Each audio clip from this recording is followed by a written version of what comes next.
Bayram saxiy, ko'ngil esa xotirjam bo'lishi kerak. Uzumbank yordam beradi. Ilovada limit oling. Yaqinlaringizga sovg'alar uchun pul oling. 30 kun ichida qaytaring va ortiqcha to'lamang. Uzumbank ilovasini yuklab oling. Bugun nishonlaymiz. Yangi yilda esa qaytaraman. Ulug'bek Maksumov haqida 100 ta fakt. Qani ketdik. Ismi Ulug'bek, familiyasi Maksumov. 1979-yil 9-sentyabrda tug'ilgan. Hozirda 46 yoshda. Farg'onalik, Marg'ilonda yashagan. Bo'yi 1.78 sm. 6-sinfgacha 11-maktabda o'qigan va keyin Istiqbol gimnaziyasida o'qigan. 2006-yildan beri biznes bilan shug'ullanib kelyapti. Inkas kompaniyasiga asos solgan. Dubayda biznes yuritadi. Zirhlangan avtomobillar ishlab chiqaradi. 2006-yil zirhli transport vositalarini ishlab chiqarishni yo'lga qo'ygan. Inkas kompaniyasini 2012-yilda ochgan. Kompaniyada 150 kishidan ortiq odam ishlaydi. Rus sinfda o'qigan. Uning otasi Yusufxon Maksumov, onasi Dilbarxon Maksumova va singlisi Sevaraxon Maksumova hisoblanadi.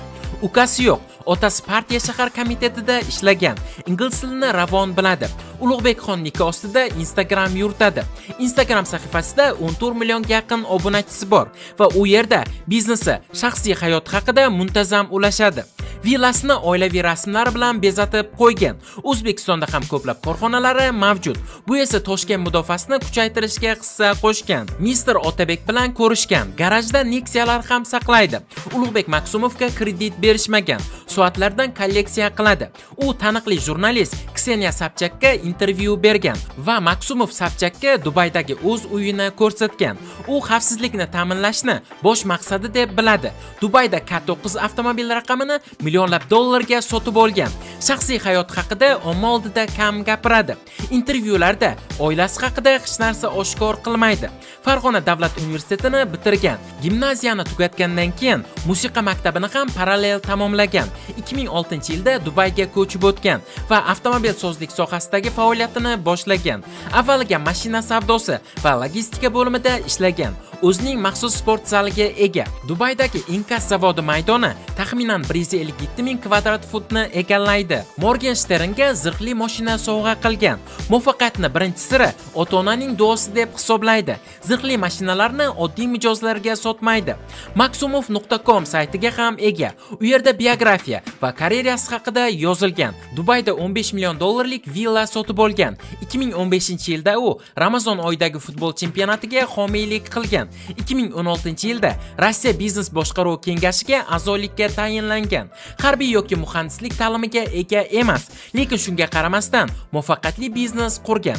Oila birinchi o'rinda deb hisoblaydi. Amal qilib ko'rish kerak prinsipiga amal qiladi.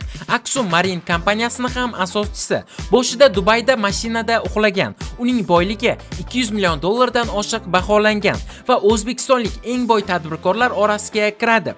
Afrika davlatlariga ham mahsulot yetkazadi.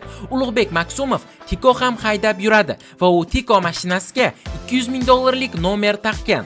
Maxsus yaxtasiga ega. O'zbekistonda prokuraturada ham ishlagan.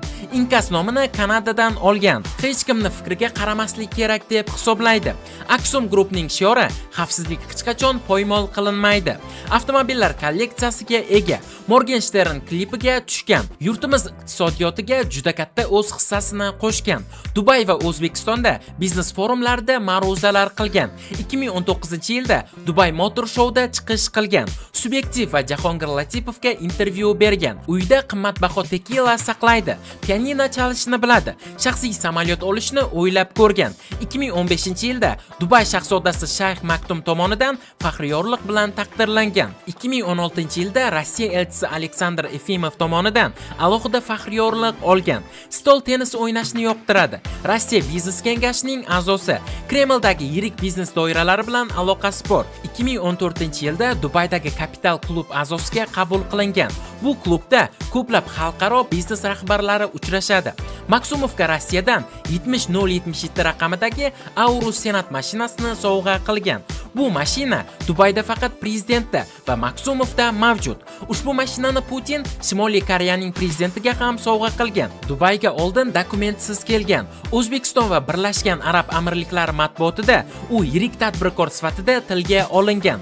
Yillik aboroti 800 million dollar atrofida. Maksumov O'zbekistondagi fabrikalarni yanada kengaytirishni rejalashtirgan. O'zbekistonni MDH va Yevropa bozorlariga kirish uchun strategik bozor deb biladi. Aksum kompaniyasining nomi Maksumov, ya'ni familiyasidan olingan. Global bozorga chiqish rejalari mavjud. Uning mijozlari orasida elchixonalar, harbiy idoralar, xususiy qo'riqchi kompaniyalar ham bor. Mijozlar uchun eksperiment xonasi mavjud. Aksum Group Dubayda va Toshkentda faoliyat yurituvchi mudofaa sanoati korporatsiyasi hisoblanadi. Golf Auto Trading kompaniyasiga ham u asos solgan. Do'stlar, bugungi videomiz shulardan iborat edi. Agar video sizlarga yoqqan bo'lsa, videoga like bosing va kanalimizga obuna bo'lib, kommentariyada keyingi 100 ta fakt kim yoki nima haqida chiqishini yozib qoldiring. Keyingi videolarda ko'rishguncha, xayr.